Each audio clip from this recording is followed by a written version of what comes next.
Good morning, folks. Lowbuck 1010 here, and happy first day of spring. Today's video is going to be on a 1983 John Deere 350 sickle mower. I picked this sickle mower up last fall and have spent the entire winter going through it, refurbishing it. When I got it, come closer and focus in on this, Chloe. When I got it, this assembly right here was frozen solid and it would not turn. So I had to disassemble the whole thing and replace 2 of the 4 roller bearings and races.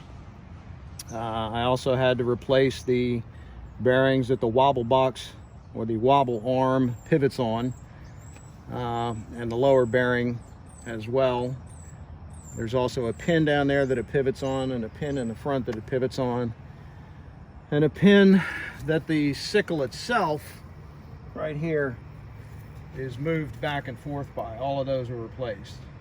Pretty much the whole entire section of the sickle that drives it was rebuilt. So today what I'm doing is making a video about how well it worked, the things that I learned, the mistakes that I made, and the adjustments that I had to go through to get it operating properly. Put this in the down position.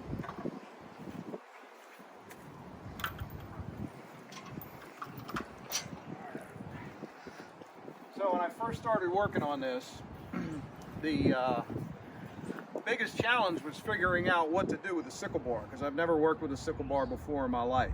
So the learning curve was steep.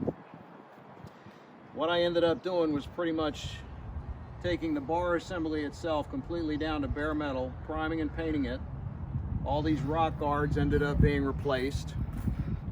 This knife bar and knives is brand new. That was replaced. The hold downs were replaced, and the wear plates were replaced. This outer shoe right here also needed to be replaced, not because it was worn out, but because somebody had either driven over it or somehow managed to bend this end piece to the point where this grass board was in at a 90 instead of out at a 45. But I got that replaced as well. Outside of the learning curve of rebuilding the wobble box or drive yoke or whatever you call it, the biggest thing was getting all the initial adjustments right so that the sickle knife assembly would slide through the rock guards and the hold downs and not be bound up too tightly. So I had to make some adjustments on these hold downs. And if you look here, you can see where I had it set too tight. There's a witness mark right there, and you can see this is a little bit discolored. That was because it was running hot. So I had this hold down right here adjusted too tight. The other thing is this last section here was set too tight against the bottom of the knives, and it was causing this assembly to heat up as well. But I've since got that corrected.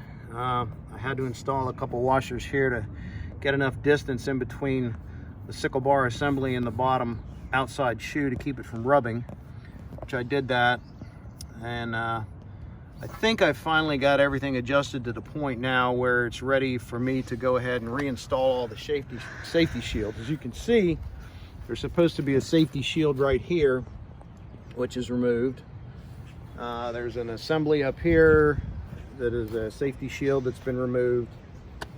So all of those things need to go back on it. I've got the PTO safety shield installed, and all the linkages for holding this assembly securely on the back of the tractor have been replaced. So it's been pretty thoroughly gone through. The big spring here is set to the factory recommended adjustment in terms of links, number of links from where it bolts in until you put your hook here and down here. Likewise, this is pretty much set at factory. I think I've got it backed off maybe 1 or 2.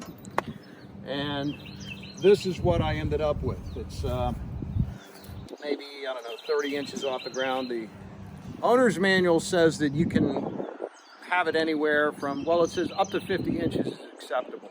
50 inches high is acceptable, and this one is maybe 30 inches, so I'm pretty happy with exactly where it turned out. So what I'm going to do now is go ahead and lower it the rest of the way down to the ground, start it up, and let you see and hear it running with it as it's adjusted. The other thing that I learned was if you look in here on the side, there's two bolts, those two shiny bolts. Normally they're rivets, but the price for those things out of Mother Deere was rather expensive, so I substituted these two machine bolts or screws, and they fit under the outer skid nicely, and they worked out well. This stripper plate right here I also ended up having to replace, as well as the outer ledger, which you have to look down from the top to see that outer ledger was replaced as well.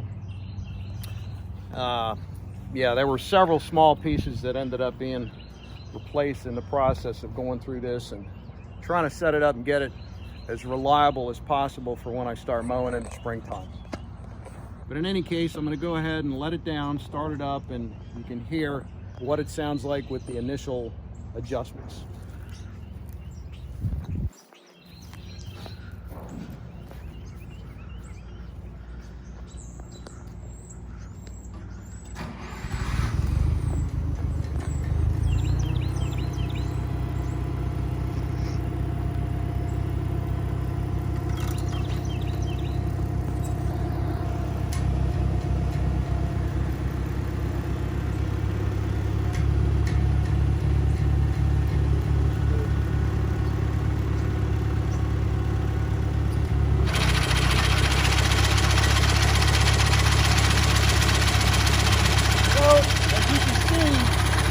Here it sounds fairly quiet.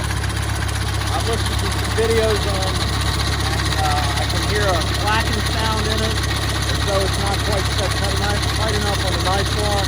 But I managed to get this one fairly well adjusted, so I'm anxious to take it out and see how it cuts. But this is the finished product. If it works out where everything is set properly, I'm going to go ahead and